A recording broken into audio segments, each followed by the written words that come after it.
Hello and welcome to the Game Theory Podcast. I'm your host, Sam Vicini. We are presented by The Athletic. Today on the show, it's a beautiful day. We got style icon, Detroit Pistons beat writer, just legend of the game, one of the best beat writers in all of the country. It's James Edwards from over at The Athletic. James, how you doing, man? Award-winning beat writer, man. Congratulations. I appreciate it, man. Always glad to be on with you. Always good to talk with you.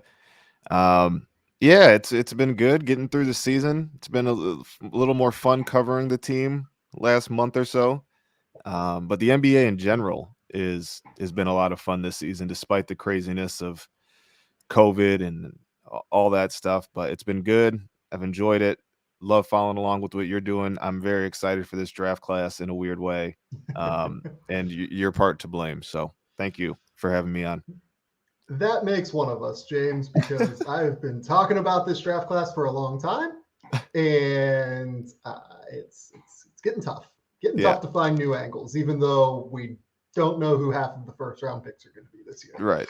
It's year. super interesting. And I mean, me and you will eventually talk about it as Yeah. we do every year, many times, given who I cover. But yeah, no, it's an interesting class for many reasons. Yeah, today I wanted to have James on to do the All Star discussion. So we are going to talk about the All Star starters that were named last night on TNT. We are going to talk about who our choices would be for the All Star reserves. I don't know if James feels the same way I do, but the Eastern Conference was an absolute bloodbath. The Western Conference, I got down to like 8 names for 7 guys. Like I felt pretty good about Yep. where I was at in the West. The East, I am gonna like hand wring myself into picks that like I honestly, as we're talking, like I still don't necessarily have it completely locked down who my picks are going to be as we get ready to talk about the Yeah, Eastern no, same Conference here. because it's a mess. Yeah, there's too many guys. Okay. But first, I want to start on some just random NBA trade news and notes that have come across in the last 48 hours since I last recorded. And just today, in the time over here in Australia where I was asleep, Adrian Wojnarowski from over at ESPN has reported that the Kings have bowed out of the Ben Simmons deal in negotiations in order to essentially explore other options in order to change their team. Because, look, James, I don't know how much you get a chance to watch the Kings, but I'm not sure there has been a team in need of a roster shakeup more in the last like 4 years. It's crazy. This team like desperately needs to like do something just to change the vibes, change everything around the team. And if Daryl Morey is going to continue to hand wring and do this, I get it if I'm the Kings. Like I think it makes sense for them to just kind of move on and hopefully be able to get back in once this trade deadline gets closer and closer, given the way that these negotiations often become public and the Right. way that prices can tend to drop. And as we get to the deadline, things can change. But for now, the Kings are out of the Ben Simmons deal. What are your thoughts originally as we jump into this? Like you said at the top of the segment, if any team needs a shocking or major roster shakeup, it is the Kings. I agree. So when all this talk was coming out of who was going to trade for Ben Simmons, realistically, like we see team names and reports, and those of us on the like know who's real and who's not. I thought the Kings obviously were real and it is legitimate, and that was one of the teams I did like because that like you said, like the Kings have been stale for many years, but it's been different iterations of stale with different players. In this group specifically, um, it needs to be they need to be shaken up, and I don't know how else you would get a major shakeup without going all in on a guy like Ben Simmons. I think that they have the pieces to do individual trades or like maybe 2 or 3 trades. You could do like if you wanted to trade De'Aaron Fox and Rashawn Holmes to get something nice, you might be able to if you wanted to trade Buddy separately, Harrison. So like you could probably get some nice stuff, but is it enough stuff that you're on square two instead of square one? Like I think Ben Yeah. Simmons in kind of resetting and maybe, of course, maybe being bad this year, but resetting and getting a cornerstone like that was intriguing to me. But I also understand the Kings' point. Like, you don't want to get pulled a fast one on you. And based on what we've heard about what Morey wants for Ben Simmons, I don't know if I personally would give up all of that, and I'd rather wait it out and maybe see if you can get something less, or get him for less. The interesting part about all of this for the Kings is Tyrese Halliburton has kind of passed De'Aaron Fox in my mind. De'Aaron Fox has not had his best year. I think it's reasonable to assume that he will play better at some point. Tyrese Halliburton over the last 2 months has been amazing. He's averaging 17 points, 9 assists, a couple of steals a game. He rebounds reasonably well. He's starting to knock down pull-up jumpers. To me, he's the guy that you build around. I'm doing everything I can to make him the best player he can be. Yep.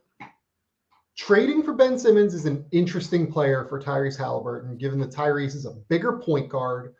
He can handle the ball, but I also think I want a secondary ball handler next to him in some respect, because he's not the most dynamic player in the NBA with the ball in his hands. He's an incredible decision maker. He's an incredible passer, incredible feel for the game. He's become a really high-level pull-up shooter. Just in terms of his shit off the bounce, I don't think he's the most amazing guy that you'll find in the league. Nope. Ben Simmons, I think, could help that. Yeah. The thing is that you can't have Ben Simmons and De'Aaron Fox, I don't think. No, I think that's a recipe for disaster. Yeah, that's gross. That's gross to me. And if I were the Kings, like you said, De'Aaron just has not been good this year, and I don't think that could be part of the situation going on in Sacramento. Maybe it is uninspiring and whatever X, Y, and Z, but yeah, just a Simmons and De'Aaron Fox, I just don't know where that gets you. And I agree that Halliburton, that's kind of why I left him off when I said the guys that could do individual piece for. I think that's the guy you build around now, because one, like you said, he's just made major improvements. I think he's exceeded. We all liked him coming in the draft, but I kind of just thought he would be what he showed as a rookie. I was like, I could see him just doing that for 10 years and be a really good player, but he's taken it to another level. And I think he's one of those, he is one of those guys where can play on the ball, off the ball, and obviously much better than Fox. And you can just build around that much easier. It's similar, obviously, situation in Detroit with Cade. When you get a guy like that, the flexibility in terms of roster building just is enormous. So Halliburton, I agree, is the one untouchable if I were the Kings, of course, unless something crazy comes up. But and especially in a Ben Simmons trade, I wouldn't give up Halliburton. That's the guy I would, pushing forward, that's the guy I would want to keep around if I can. And if I was Daryl Morey, I don't know how interested I would be in De'Aaron Fox as a fit with Joel Embiid. Yeah. Because so much of what De'Aaron Fox does is based off the speed, transition. De'Aaron plays hard defensively. He's not an awesome defender at this point. I would need a good amount more, I guess, in addition to De'Aaron Fox, to move Ben Simmons for him. And I don't know if the Kings will want to do that. It's a weird... Finding something that makes sense for Sacramento for Ben Simmons has always been a little bit tricky for me. You can find iterations that make a lot of sense for Philadelphia. Halliburton, Hield, Harrison Barnes, all those guys can really help. But if you're moving Halliburton and you're pairing Ben Simmons with De'Aaron Fox, it doesn't make a ton of sense. If you're pairing De'Aaron Fox with Joel Embiid, it doesn't make a crazy amount of sense to me. So I understand the idea of just wanting to get the best talent that you can, and Monty McNair comes from the Daryl Morey Houston Rockets tree. I understand the idea that he might want to go down that road of just getting the guys in that you want, and then you can build the roster around them in the way that you see fit. Whenever you have core pieces, I think, that don't fit quite as well together, I think that idea becomes a bit more challenging. I understand the Kings bowing out, and I'll be interested to see what the Kings do, because good Lord, again, please, Sacramento, make a trade. Do something. Dude, you're driving Alvin Gentry to drink. Please. He's please too nice make of a move. guy. I don't like seeing Gentry stressed out. He's like the nicest guy in the league. Seriously, the first time I ever met Alvin Gentry was probably 3 years ago at the NBA Draft Combine. And I was just ran into him in the like one of the hotel lobbies where the NBA teams are staying and everything, and you just kind of run into people down there. And he knew exactly who I was. Couldn't have been a nicer person in the world. Just like such a good dude. And you're driving that man to drink. Like, please do something for the love of God. God damn it, Sacramento. Stop it. Stop making such a nice man struggle through what you're putting him through. Okay. Can I ask you something? Yeah, go ahead. So we mentioned off the pod, we're going to maybe mention Jeremy, and obviously Sacramento is a place that they could shift their attention. Jeremy Grant. If you're Detroit, what deal would you like from Sacramento, if there is one? If you could get, so I'm in. Part of me is like, so my answer I think is I don't love it. Yeah. Given the way that this draft sets up at the top,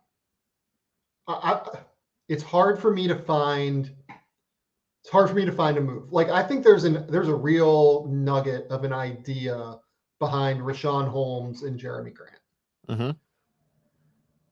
The problem is the Kings don't have any bigs behind Richaun Holmes, so they're gonna have to bring a big man back. Right. I don't think I'd want to move Isaiah Stewart and Jeremy Grant to get Richaun Holmes. Like, I don't think I'd want to move. I don't think I would want Buddy Hield really if I was Detroit. Right. Even though like his shooting would fit next to Cade Cunningham, it actually would really help them, I guess. Maybe that's not terrible. It would help them, but it's like, do they want to be helped right now? Yeah, and his deal's pretty big. Like, it's 2 years for $38 million, and Buddy's in the midst of the worst season of his career in Sacramento so far. I don't know if I love that. Yeah, I mean, like the idea of Richaun Holmes and having like an incredible rim runner and roll man and like short roll man for Cade Cunningham is really, really interesting to me. Yeah. And there's like a nugget of an idea there in terms of Jeremy Grant for Richaun Holmes. I just don't know that I can come up with like the structure of it that makes sense, I guess. No, I agree. That's kind of where I was at. Obviously, Halliburton is a no. De'Aaron just doesn't fit, and that's probably too much for Jeremy. And you look at Richaun, fits a need. The Pistons is Isaiah Stewart still improving? They could use a rim running, athletic big man. That's one thing that's kind of lacking on the roster. So, I feel like if there is something to be there, which like you, I don't think there will be. I think Holmes will be involved. Maybe like a future. I could see them going for Holmes or like a future. I don't know. It's a weird fit. I don't see anything materializing with Sacramento.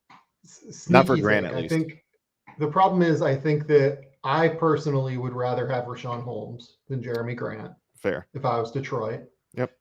I would bet you that both teams feel the opposite way in regard to that, which would mean like a difficult negotiation. For sure. I agree. The other funny trade report that came out was from Mark Stein, I believe. He said that the Pacers are looking for 2 first-round picks from Caris LeVert. So if that's the case, Caris LeVert's not getting traded. I'm looking for 7 figures from the Athletic. It's not happening. Yeah. You can ask. Like, I guess you can ask, but like, look, Caris is a good player. Like, I really actually am higher on Caris than I think most people are. I like Caris a lot. Yeah, really good pick and roll creator, really good isolation creator that I think actually scales up in the playoffs a little bit, despite the shooting, because you really have to account for him at all times on the court. His playoff record with the Nets was really strong, actually. You go back and you look at like the series he played there, it was pretty good. The problem is that he has 2 years left at $17 million, and I don't think that contract is terrible. Right. But who's your market for Caris LeVert? The Lakers, the more I think about it, they probably can't do it because he's not a good enough shooter. The Cavs, I think the Cavs are a reasonable one, but the Cavs aren't giving up 2 future firsts because their window is extended, right? You might be able to get Colin Sexton. Like, I think that's interesting. But for LeVert, I don't think you're getting 2 first-round picks from Cleveland. I don't think that there's salary matching that can happen in Milwaukee or in Brooklyn. I mean, like, it's funny. I would like Memphis. Memphis makes sense, but I don't know that he fits what Memphis does. Like, I've been trying to find a way to get like a Memphis upgrade. Yeah. You could maybe That's a make fair a case point. for that. No, that's a Yeah, fair like, point. but the name that I keep coming up with for Memphis is Eric Gordon. I like that. I like the idea of getting another good defender in there who's tough, who's physical, big body, can also really knock down shots, which is something that's important to them. Yeah. They can do something like one of those 3 first-round picks they have this year, Kyle Anderson and the Jarrett Culver contract, right? Mhm. And get Eric Gordon. I think that would actually be a pretty good deal for everyone involved. But Caris LeVert for 2 first-round picks ain't going to happen, Indiana. No. if Indy comes down on that price, what do you think about something centered around? And this kind of just came off as we were talking about. I hadn't really thought about it all the way through yet, but a Kevin Huerter LeVert swap in some way. Are you a fan or no? It'd be too tricky because Huerter has the poison pill right now because he signed the extension in October. The only move that you can really involve Huerter in, if you're Atlanta, is the Ben Simmons deal. If you attach Tobias Harris to Ben Simmons, okay, because the numbers get so big at that point in terms Yeah. of the salary that you're moving, like you're moving like literally $65-70 million each way. Right. That the poison pill in terms of like the 125% rule with trades becomes much more manageable at that point. Okay. But in like a normal trade, it's going to be too tough Yeah. to move Huerter because he counts for like $4 million for the team that's trading him, and then like I think it's like 16 million or something for the team that is acquiring him. It's a complicated. I forgot about the poison pill that he had. So yeah, that's off the table. All right. Well, I was spitballing. Yes, I like Eric Gordon in Memphis though. I've been hearing Cleveland, but I like Memphis more. I like Eric Gordon in Cleveland too. Yeah. I mean, the problem is, again, if you're Cleveland, I would be 10% worried. I wouldn't be like fully worried. I'd be like a little bit worried. I would really need to protect that pick if I was sending it to Houston. Because if I was Houston, what I'd be asking for Eric Gordon, honestly, is like a future first-round pick. I would be looking for a 2023 pick as opposed to a 2022 pick because I think this draft is kind of a mess right now. Yeah. And if you're Cleveland and you're moving a future pick, I would be just a little bit worried that they're playing above their weight just a little bit right now.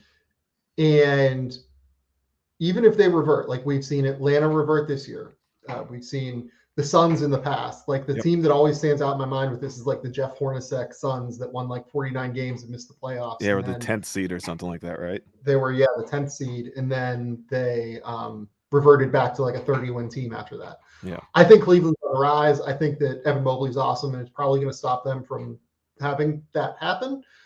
But I would really want to protect any future pick that I send out if I'm, I would say. But I don't mind the Eric Gordon fit there. I think that's a reasonable one.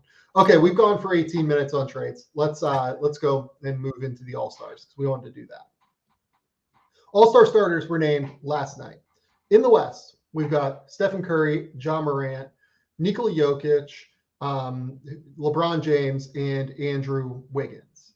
In the East, we've got DeMar DeRozan and Trae Young. We've got Giannis Antetokounmpo, Kevin Durant, and Joel Embiid.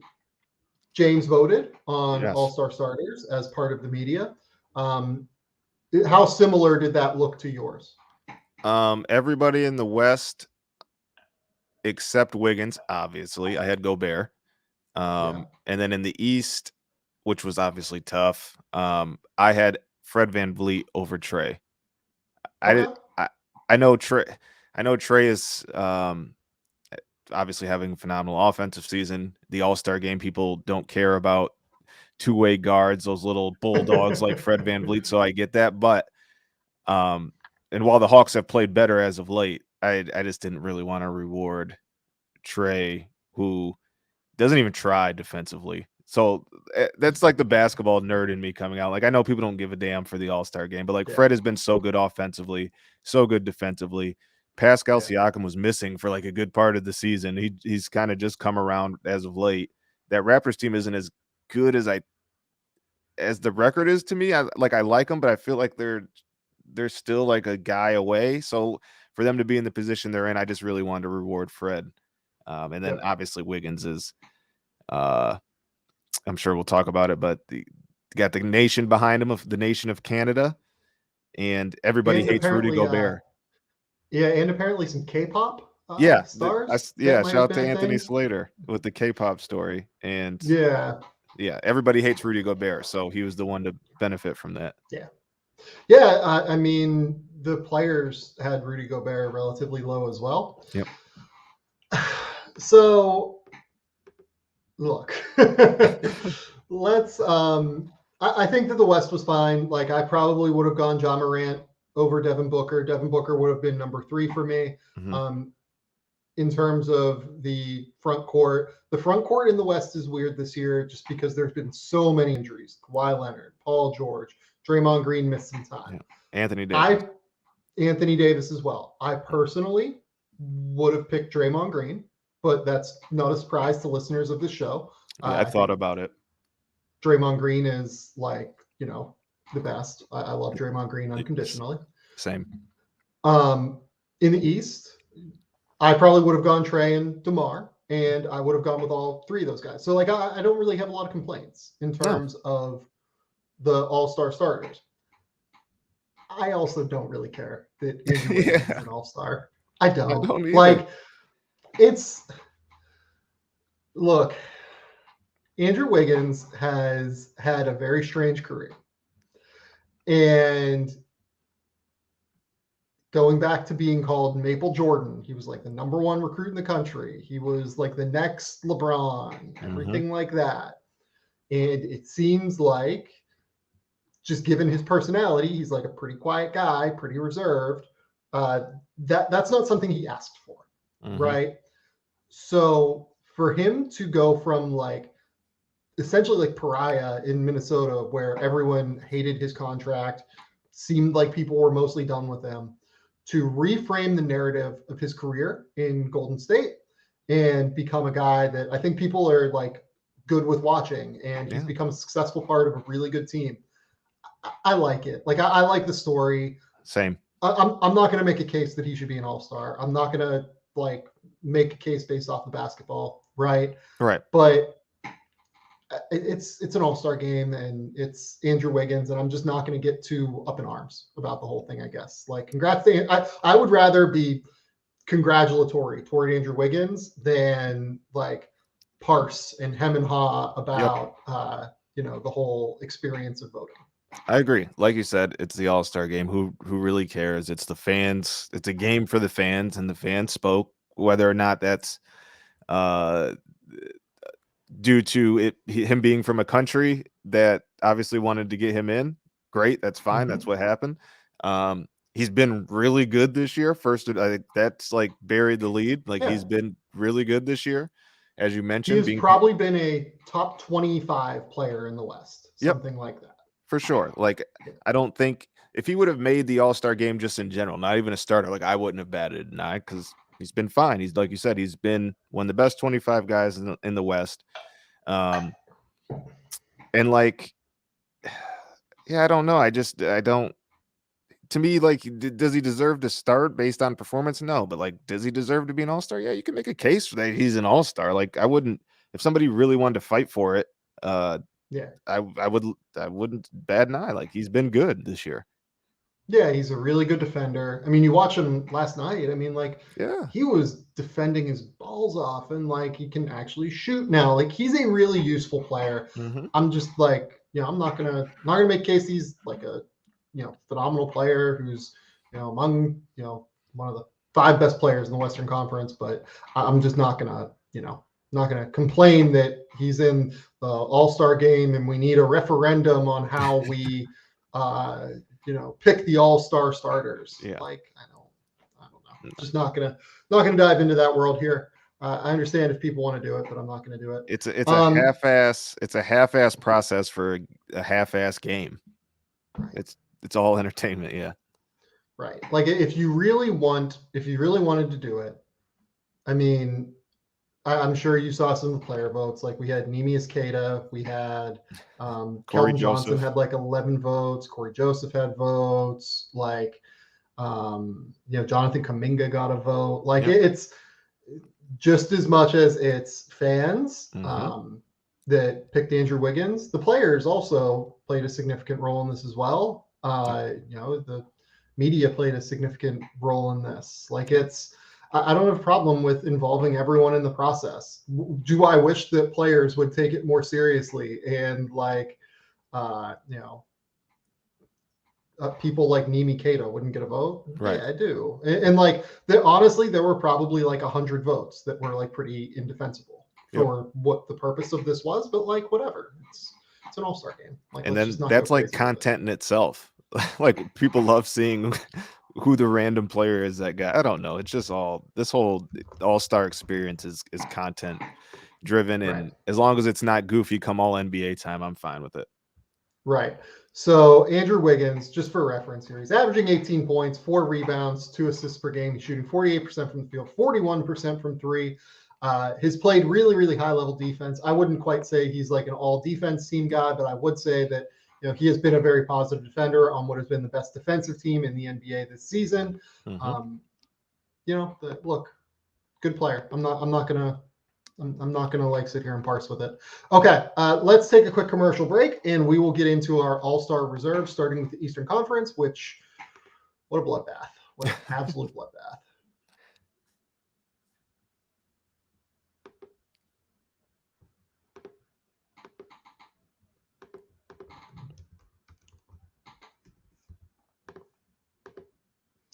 Okay, we're back. And we are going to dive into our picks for Eastern Conference reserves for the All-Star game. I have 8 names here because per Chris Haynes last night, it seems unlikely that Kevin Durant is going to play in the All-Star game. He's currently dealing with an injury right now, and we'll see how it goes, obviously. Like maybe he'll play, maybe he won't. So I've got a list of 8 names here. 2 guards, 3 front court guys, and 3 wild cards. In the West, I have 2 backcourt, 3 front court, 2 wild cards, because currently nobody's injured and doesn't look like anyone is going to miss time. Knock on wood, that nobody's going to miss time. So, okay, I want to start in the East by going through guys that I just no question put on the team. I had no real questions about Zach Levine. Nope. Zach Levine is averaging 25 points, 5 rebounds, 4 assists. He's shooting 49, 40, 87 from the field. He's been just a very small step below DeMar DeRozan, who is a rightful all-star starter. The Bulls have been one of the best stories of the NBA season so far. They've been one of the best teams in the Eastern Conference so far. I think Zach Levine is a no-doubter, no-brainer all-star. Any thoughts there? I'm with you. If I didn't vote FVV, Levine would have been was my number 2. So I think he should be a starter. He's starter worthy more than Trey in my eyes, but I digress. So I'm with you on that. Okay. Next up, I have Jimmy Butler. Jimmy Butler is averaging 21, 6, and 6. He is the best player on the best team in the East. He missed about 15 games early in the season. And I think that is a big part of the reason why he was unable to even enter the starter conversation, really. But I think he is, given his defensive ability, given his shot making, given how he's just kind of the identity of the best team in the East. Yeah. And also that he's been able to carry Miami on this run here lately, while Bam Adebayo has missed some time throughout the course of the season. He's a no-brainer all-star to me, and he will be in the front court. Agreed. Like you said, best player on best team. The way he's been playing lately, even beginning of the season, just when he missed all those, just because he missed all those games, we should probably have Jimmy Butler MVP conversations. I don't think he'll win it, but he should be in the discussion, especially with how he's been performing as of late. He's no-brainer. I felt bad leaving him off the starter. I usually like to have somebody from the best team, but he missed too many games. But yeah, he's been a monster. He's been Jimmy. The last guy here that I have as a no doubter is James Harden. And I thought about putting him into this next bucket of players who's like kind of competing for essentially 4 spots, right? Yeah. 5 spots counting Kevin Durant. But you look at what he's done over the course of essentially since the calendar turned. I mean, he's basically back to being James Harden. Like he's averaging 26, 11, and 8.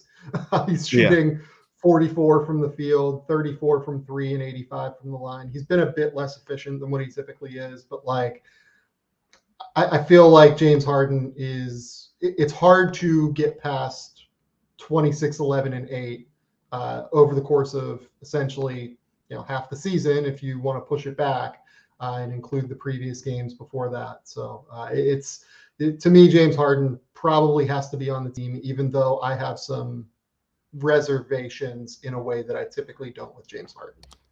I'm glad you said that last part, because I was actually talking with Vinny Goodwill when we were just discussing our ballots, and we both were just kind of over Harden just based on how he started the year and just really half-assing it. Like it was bad. Like there's no other ways. Like it was just really bad. And I didn't want to reward that personally on my ballot. But he has played very well as of late. I think he should be a reserve. But if you were talking about your wild card group, I would probably have him more in the wild card group than a lock reserve, just because I thought he was just so bad for the first month and a half. Okay. So my next group here, we have essentially 5 spots remaining, including the Durant injury. I've got at the guard position, Fred VanVleet, Darius Garland, LaMelo Ball, Bradley Beal. In the forward positions, Jason Tatum, Jaylen Brown, Pascal Siakam, Miles Bridges, Domantas Sabonis, Jarrett Allen, Chris Middleton. It's a joke. I mean, it's honestly a joke. Like that team might beat the starters. It's insane. They're so good. Like they are.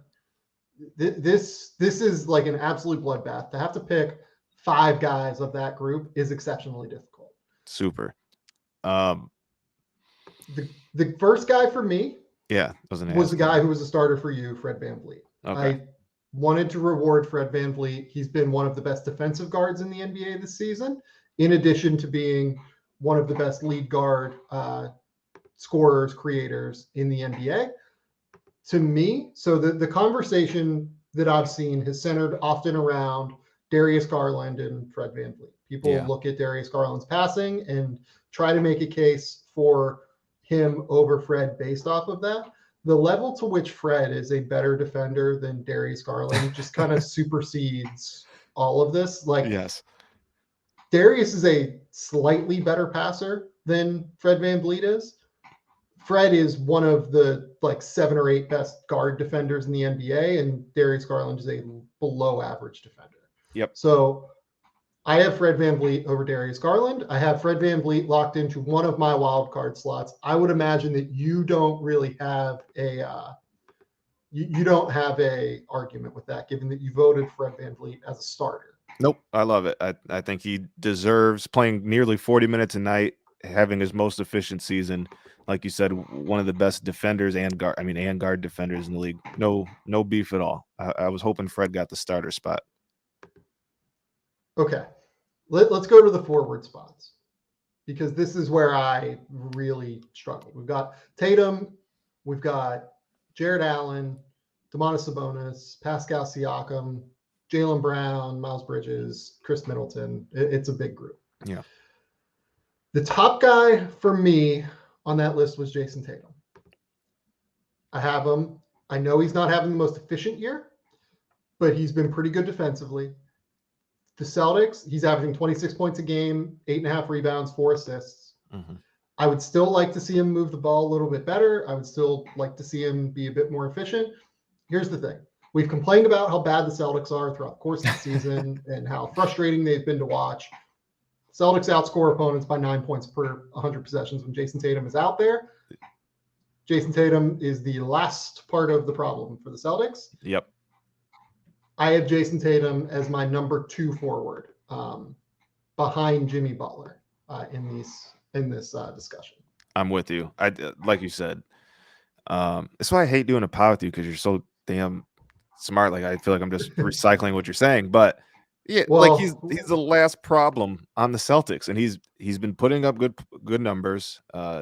Again, I think a lot of people like to say part of the Celtics problem, and they give it maybe they bold it a little bit more than it should be, but it is a problem, is the lack of ball movement between the two stars and creating for others. But I mean, it's not the greatest roster. They're still figuring things out. Tatum's a monster. I just, like you said, with the Harden, you kind of just look at that statistical threshold. It's kind of hard to leave that guy off. We're going to get into the take experience here coming up. Yes. With one of my picks. Don't worry.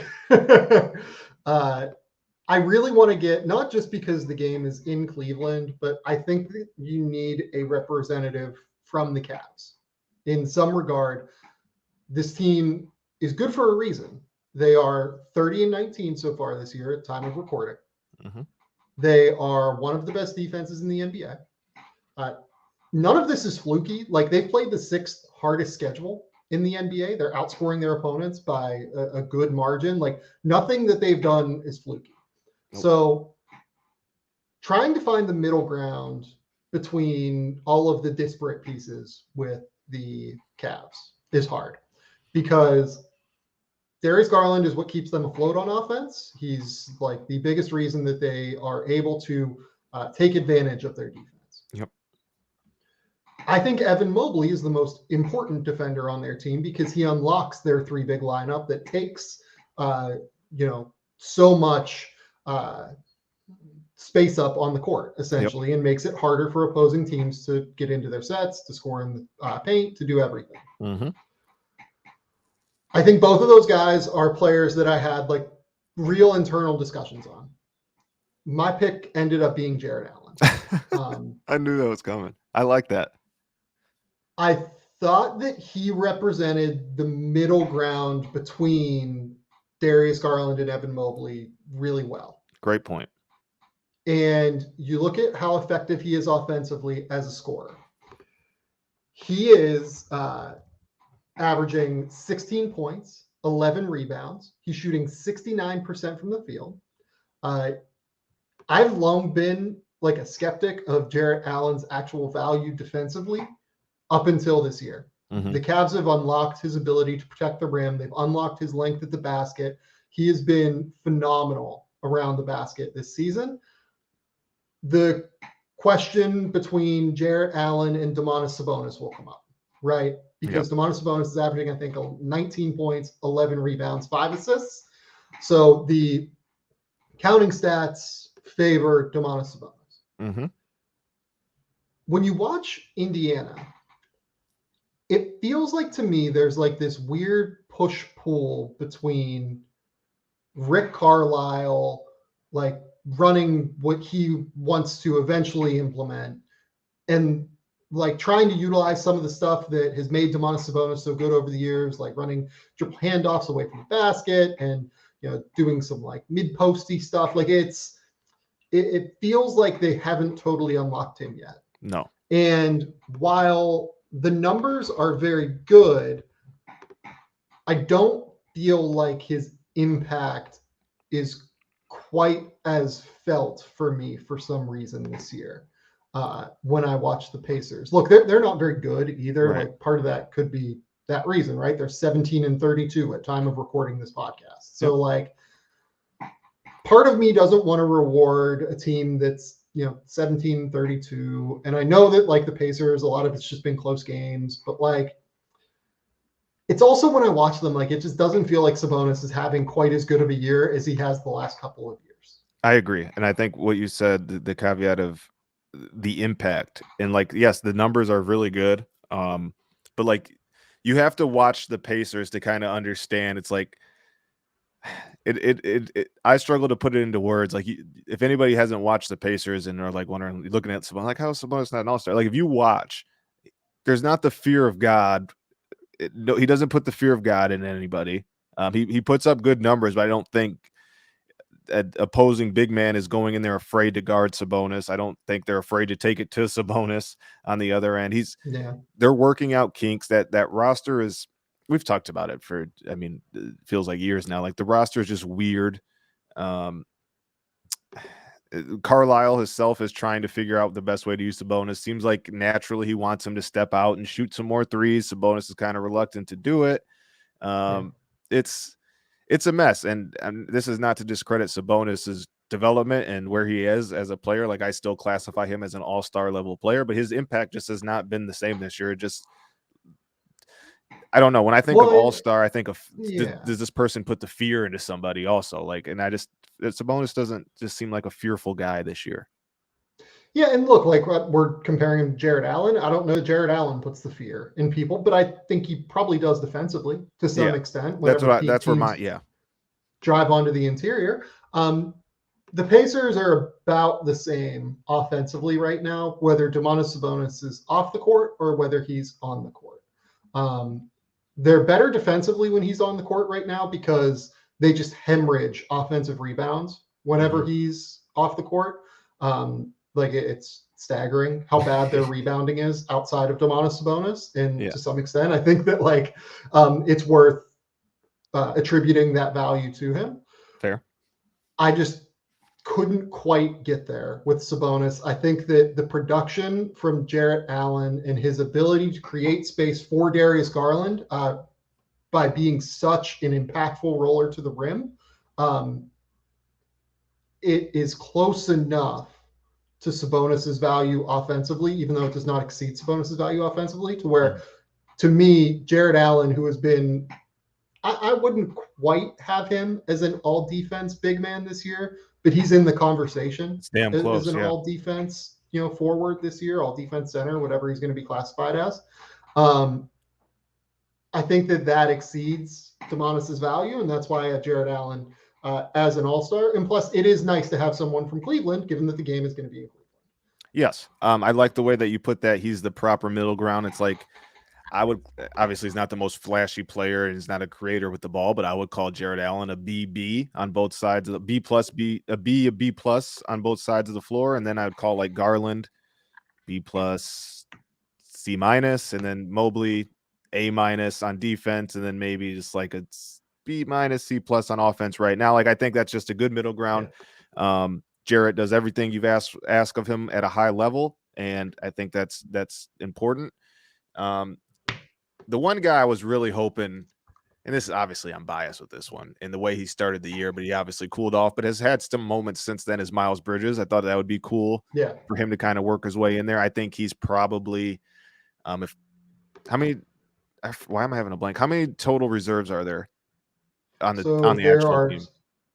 7, and then we're adding a spot because of Kevin Durant. So 8 as of, we're going 8. Right now, we've locked in James Harden, Zach Levine, 2. Jimmy Butler, Jason Tatum, Fred VanVleet, and Jarrett Allen. So that's 6. So we have 2 spots left.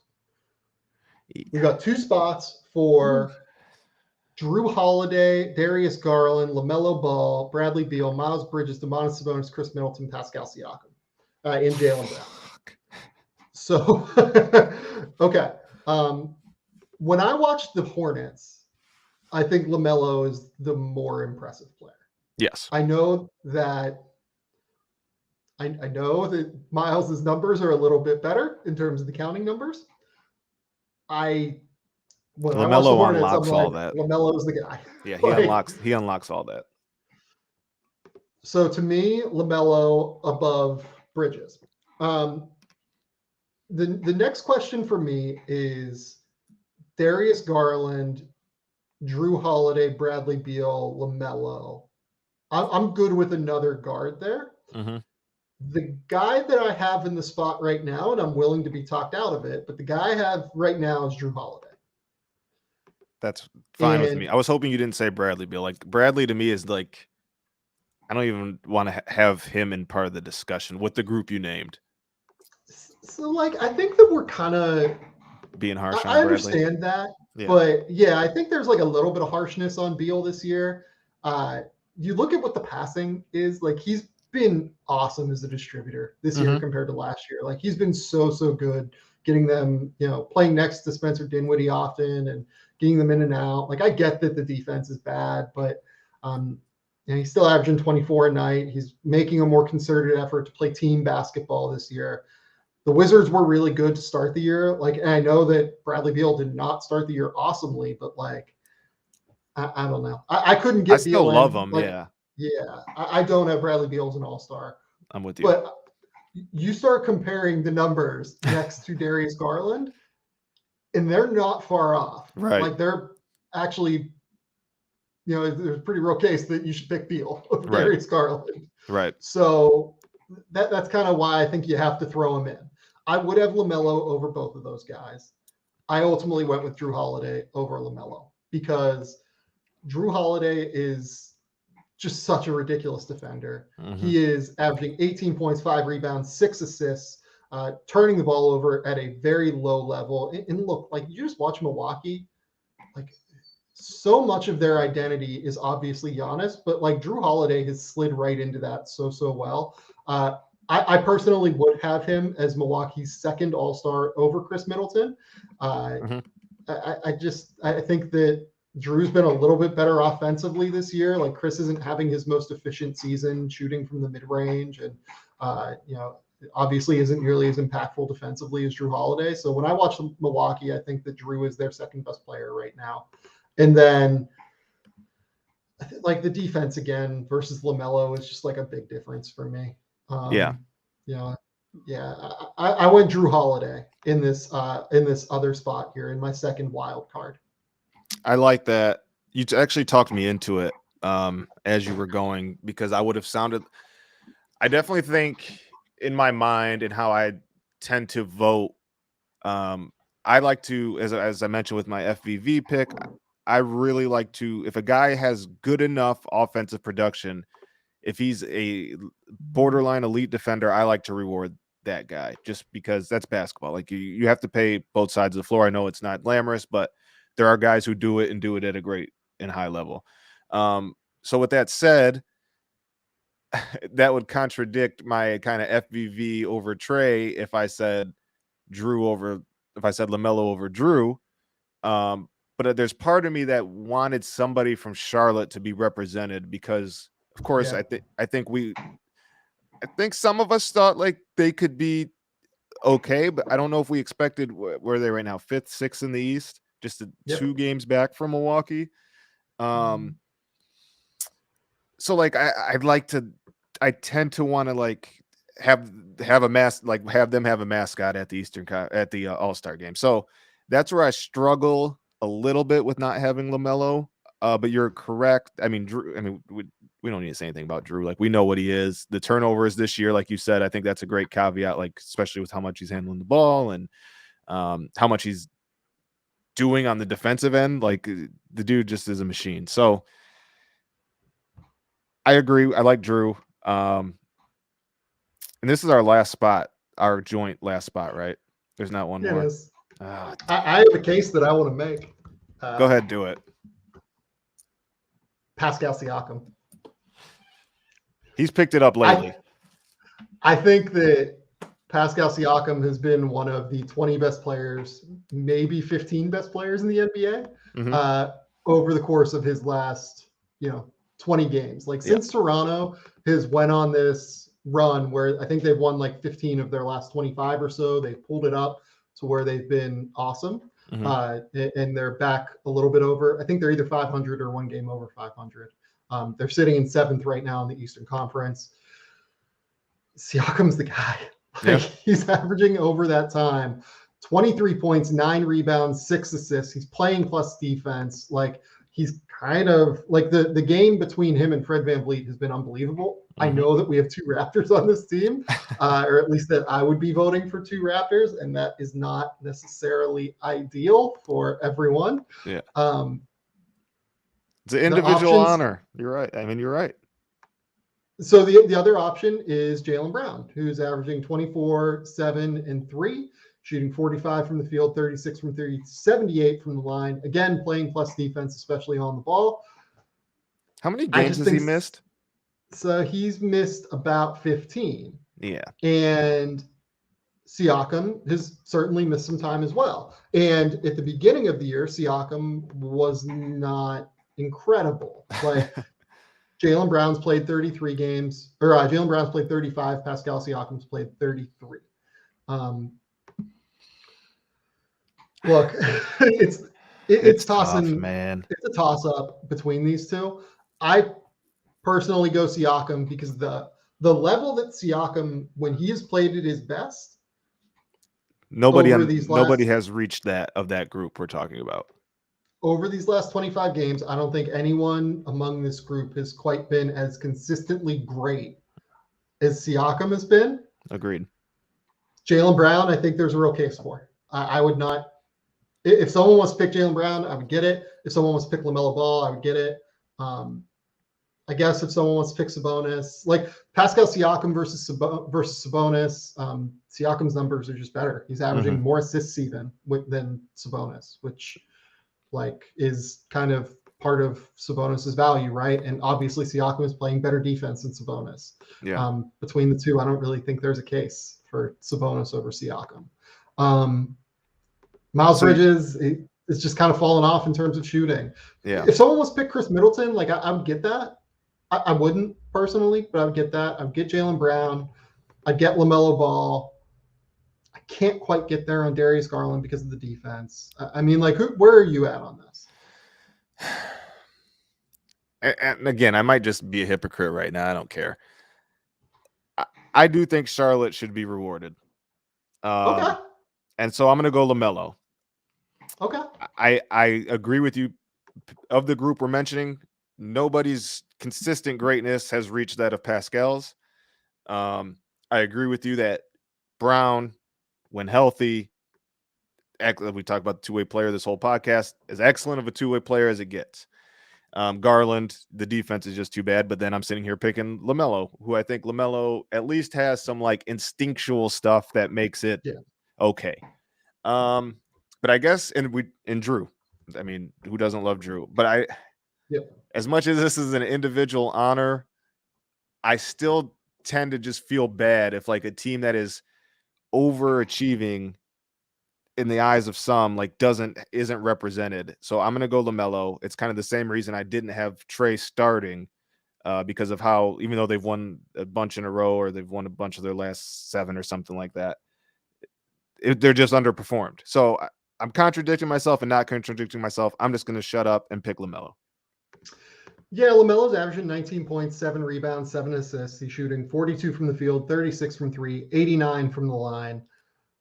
I think there's a real case for LaMelo. I don't really have a problem with the pick. He's been great recently as well. It's I think it's totally rational, reasonable pick. Rational. Let's go with that. No, I think it's fine. So are you going Pascal? I'm going Pascal. Okay. You're going LaMelo. I think that's kind of where I'm at on this. Sorry, Drew. Okay. No. We got Drew Holiday. Yeah. So our final Eastern Conference All-Stars here. We got Trae Young, DeMar DeRozan, Giannis Antetokounmpo, Joel Embiid, Kevin Durant. We've got James Harden and Zach LaVine in the backcourt. We've got Jimmy Butler, Jason Tatum, and Jarrett Allen in the front court. We've got Fred VanVleet and Drew Holiday as our wild cards. And then finally, we have Pascal Siakam replacing Kevin Durant in the lineup. Okay. Love it. The West. We've got John Morant, Stephen Curry, Andrew Wiggins, Nikola Jokic, LeBron James. The guards, I think, are kind of easy. I went the Phoenix backcourt. I went Devin Booker and Chris Paul. Same. I felt bad that I didn't have one of them as a starter, but Ja's just been, we don't got to say it. We know how crazy Ja's been, but yeah, I got both of those guys. And by the way, the real fuck up here with the NBA, just make it 2 front court, 2 back court, and a wild card or something like that. That way you can just get Devin Booker into the starting lineup. That's the easiest way, or Luka Doncic if you want. Like whoever your pick is here, I'd personally pick Devin Booker over Luka Doncic, but like I just do something like that. Like maybe that's the adjustment if you want to do one. Okay. I like that idea. In the front court, Luka Doncic, Draymond Green, Rudy Gobert were my three. Same here. No complaints. I voted for Rudy as a starter. Draymond, my fellow Spartan dog, is, I mean, defensively, like, again, we don't need to talk about how good Draymond is defensively for the best defensive team in the NBA. And Luka's been, I mean, slow start, but that Dallas team is really surging. I think they're one of the better defensive teams too over the last couple weeks, maybe month or something like that. But I mean, Luka's just been Luka, especially as of late. He's played himself into shape as he tends to do, and he looks just a lot better. And it's a no-brainer for me. He's averaging 25, 9, and 9. Like he's ridiculous, dude. It's hard to get past that. Like it's the same with James Harden in the East, right? Like it's hard to get past 26, 10, and 8. Like, you can't. Like you can complain about guys playing themselves into shape, but then when they play themselves into shape, they're like fucking God mode. So I mean, there are a few better once these guys want to start giving a shit. There are a few better. Nah, it's a tough one. Okay, and then Rudy, fine. Like I'm good with Rudy. Rudy's been one of the best defensive players in the NBA this year. I had him second on my all defense ballot that I did with Fred Katz a little while ago. 16 points, 15 rebounds, 70% from the field. It's, he's one of the best centers in the league. Yep. And I got to witness kind of firsthand how really bad, I mean, it's not a secret how bad the Jazz defense can be when he's not on the floor. Oh God. I mean, you were tweeting about that game. Cade just had his way. Obliterated them. Just obliterated. Their perimeter defense was atrocious. So, yes, Rudy, as people know, as much as they dislike him, and that's why he's not a starter for whatever reason, his impact is you can't even deny it. You can't. He's an NBA All-Star and should be until we see a blip in his defense, which I don't think we're anywhere near seeing. No. By the way, Cade Cunningham over his last 23 games, 18 points, 5 rebounds, 6 assists, 1 steal. Has got the turnover number under control. He's down to 3.5, and he's shooting 45, 41, 83. And I think he's good at basketball. Yes, and I think he's shooting like, I got to double check, but it's like mid 50s on pull-up threes, like over the last like 3 weeks, or just something absurd. You give him that like right to left step back side step 3, it's like automatic for him. Yes, he's such a rhythm player. Yeah, he's fun to. I've enjoyed covering him. Yeah. Great kid too. Oh, just the nicest, like, but most like serious and like emotionally intelligent, like leader, like raised also, well, like a good person. Yeah, no, all of it across the board. Yep. Okay. My 2 wild cards for the West. This came down to 3 spots for me. I considered guys like, or 3 for 2 spots. I considered guys like DeAndre Ayton and Jaren Jackson. I considered guys like Kristaps. I considered Paul George, who has missed a lot of time this year. The pool of players to consider this year is just much lower. It's just very, very low in terms of like, who do you need to even think about? Like, I guess that we could have thrown Brandon Ingram in here, but like, they're not awesome. No. Like, they're not very good. And he hasn't been so overridingly good to where I would take him. Yep. If we're going with a player from a not very good team in the West, and there are more like disaster teams in the West than there are in the East, one of these 3 for 2 spots, guys, that I have is DeJounte Murray. I was hoping that's who you were going to say. That we're on. I think we should lock that one in. You want him in? Yes. Okay. Well, if you're down. I had him my last guy out. Oh, I'm not mad at you. Bad. I get it. So the other guy worth considering here that I didn't really like, I sort of kind of thought about, but not really, was Anthony Edwards. Anthony Edwards is averaging 23 points a game, 45% from field, 37% from 3, 80 from the line, 5 rebounds per game, 3.5 assists, 3 turnovers. I think that you can make a reasonable case for Anthony Edwards. I think that if you're picking a wild card off of the Timberwolves, you take Karl Anthony Towns. Yep, I agree. So Towns was one of my wild cards. I was, when you first named off the list, that you hadn't said him, so I was like, I hope he says him, because I was going to say him. So I agree. I think Cat's had a good year. Yeah. I mean, we know how good Cat is. I like that pick. Yeah, great passing year for Cat. Obviously, just as efficient as he's ever been. He's shooting 51% from the field. He's shooting 41% from 3, 81 from the line, 24 and 10. Like, he's been awesome.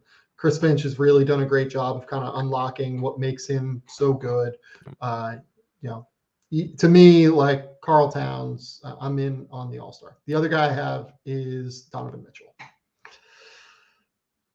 Donovan Mitchell is averaging 25 points a game and 5 assists. And I know that he is not the most efficient guy in the world, but he is, especially this year, as Mike Conley has just been a little bit worse. Yeah. Donovan Mitchell has been tasked with creating a lot more out of ball screens, and he's done so very efficiently. He is one of the most efficient creators out of ball screens in the NBA this year. I know the defense gives some people some consternation. I get it. The case for Donovan Mitchell is that over him versus DeJounte Murray, I think teams are just more worried about Donovan Mitchell than they are DeJounte Murray. Like, DeJounte does so much of his damage in transition that he's gotten a lot better when the game slows down. And again, he would be my 13th guy. So if someone gets hurt here, knock on wood, hopefully no one does, DeJounte would be my guy that I would add in. And frankly, like, DeJounte probably had his spot taken by Andrew Wiggins in the starting lineup. Yeah. And I feel like a little bit bad about that for DeJounte. Yeah. But I think that he is just not as effective or impactful as Donovan Mitchell is in the half court, and that makes him just a bit less of a valuable guy. Whenever you're trying to come up with a team like this. I think that is fair. I think I don't know what it is with Utah. I think a lot of it is fatigue as to why, like, even me, like, I got sucked up into it. Like, Donovan is averaging, honestly, he's at that threshold. Like, I think that it's fatigue from them, to be honest. Like, I even think the team is a little bit fatigued. Don't you? Yep. Yeah, they need to be a great Jeremy Grant landing spot. They had the stuff to do it. But I think there's just a little, there is fatigue there. And with Donovan, and I feel bad that, like, I voted for Rudy as a starter, saying, well, does Utah deserve to? I like the newness of DeJounte Murray, and I'm really, I was like, when it comes to reserves, that's like when the fan mode kicks in, because I like really enjoy watching DeJounte. I love watching Donovan too, like 25, and the stat lines he have are at that threshold we were talking about. The Jazz are still a good basketball team. Yeah. So I don't think there's any, like you said, he's got to do more, even more. They've had a weird, that roster is weird, and this season has been weird for them. Like, I don't really know. I think maybe it is just like they need like some freshness, and that would solve it. Like, just even like some type of whether it's Bogdanovich or somebody, a deal probably should be done. But it made me like bad that I wasn't like beating the drum for Mitchell. Like, he's had a really good year. He has to do more. Utah Jazz are still a good team. But I was like, DeJounte Murray's been fun, and he's new, and I voted for Rudy. So I felt like I did my due diligence. But you're right. Like, I would argue with that. And you talk top, and he's the one that stirs the drink. Yeah, I guess that, like, with DeJounte, like, I love watching him play. I think he's a really great defender as well. Like, I think all of that really lines up. It's just when I It's a watch the different level two of guys, basketball. yeah, it is. It really is. Like Yeah. it's the difference between a guy that like when the game slows down and it changes, like I feel a lot more comfortable with Donovan Mitchell with the ball in his hands than I do DeJounte Murray. And that's not a slight on DeJounte. No. He's developing, he's getting better. Like it's his leap this season, I think puts him in the conversation for most improved player in the NBA. Yep. But it's this Utah team, like we talk shit about it, and they're still 30-19. Like they still have the third best net rating in the NBA. They beat teams by an average of 7 points per 100 possessions, right? Like Yep. they're a buzzsaw. It's just the problem is that I agree with you. They need an infusion of like new life to just like kind of change the like shit around the team. It feels like right now, and look, it's hard to be around the same group of guys, I feel like, for as many years now as Utah has had those guys around and had like the same level of regular season success and then playoff failure. Yep. Like I'm sure that gets frustrating, creates its own set of issues. Like it's different if there was a breakthrough, right? Like we saw when Portland snuck and got to the Western Conference Final. Like things have gone south since then, but like there was a little rejuvenation the year after. Like that was a group that had been together for a while. I agree. Like there's some staleness there. Yeah, and I should mention too, like another guy that I looked at was Shai Gilgeous-Alexander, because I love Shai, right? Yeah. Just the efficiency numbers aren't good enough at the end of the day. Like he's just not having a good enough scoring season to make up for some of the defensive issues that he also has, just in terms of being skinny. Look, they're 14-33. Like I don't think we need to reward them for a bad season. So like, I didn't mention Shai earlier, but I want to make sure that like people know that he's in the conversation. Certainly, I don't think I could quite get Halliburton in the conversation. I don't think I could quite get like any of these Portland guys in the conversation.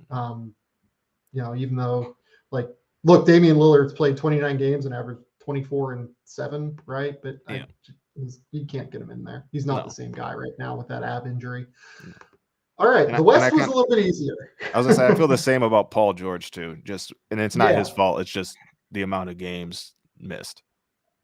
Yeah, like Paul George would have been like the easy pick for me. It's just that he's played half the season so far, and when he played, like he wasn't the most efficient guy, and part of that was because of the amount of like shit that was on his plate. He has to create so much for that Clippers team without Kawhi Leonard, but below average in terms of efficiency this year. Turnover numbers are actually up for him this year. Whenever you play half the games, you basically have to be perfect, I think. And while Paul George has been phenomenal, he hasn't been perfect. Nope, agreed. West much easier. James.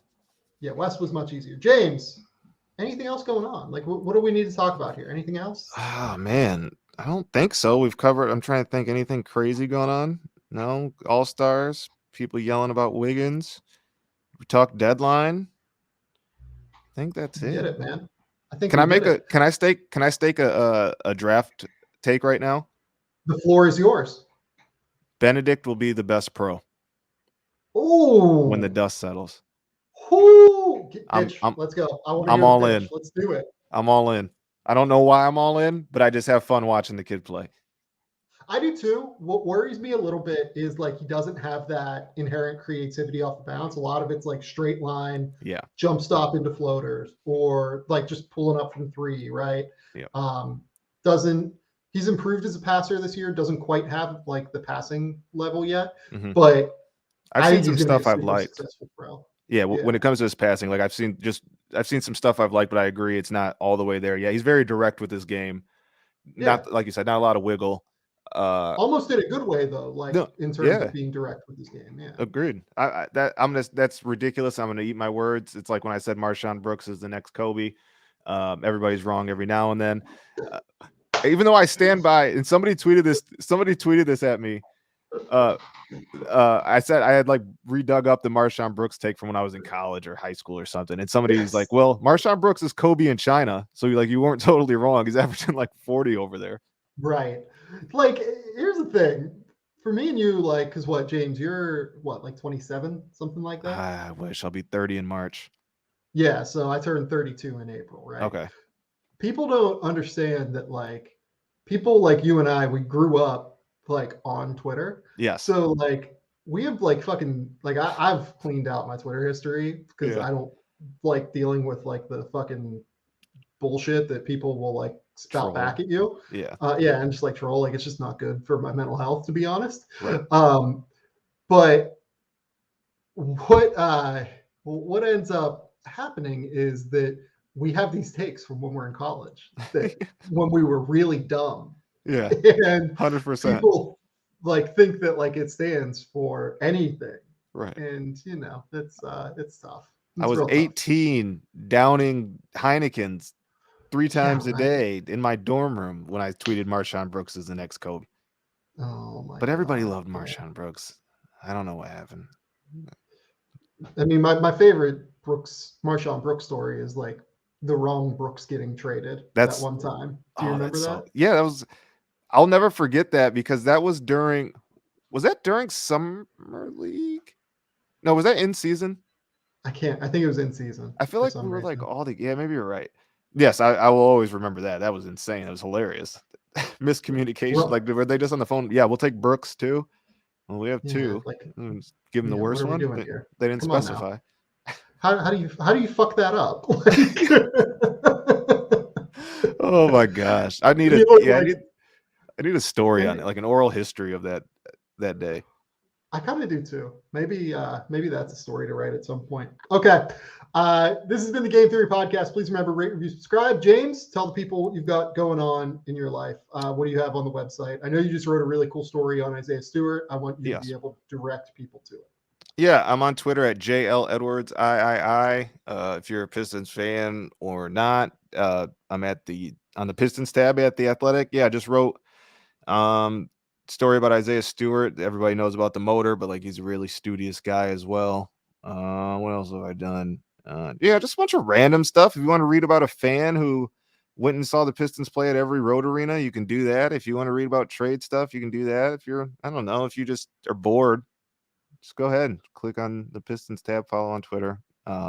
Appreciate you for having me, Sam. Of course, James. This has been the Game Theory Podcast. Like I said, we are. I've got a big board up. I tag teamed with a bunch of our college writers to talk about the Chris Mack thing at Louisville, which was a mess, as Matt Penny and I talked about last time.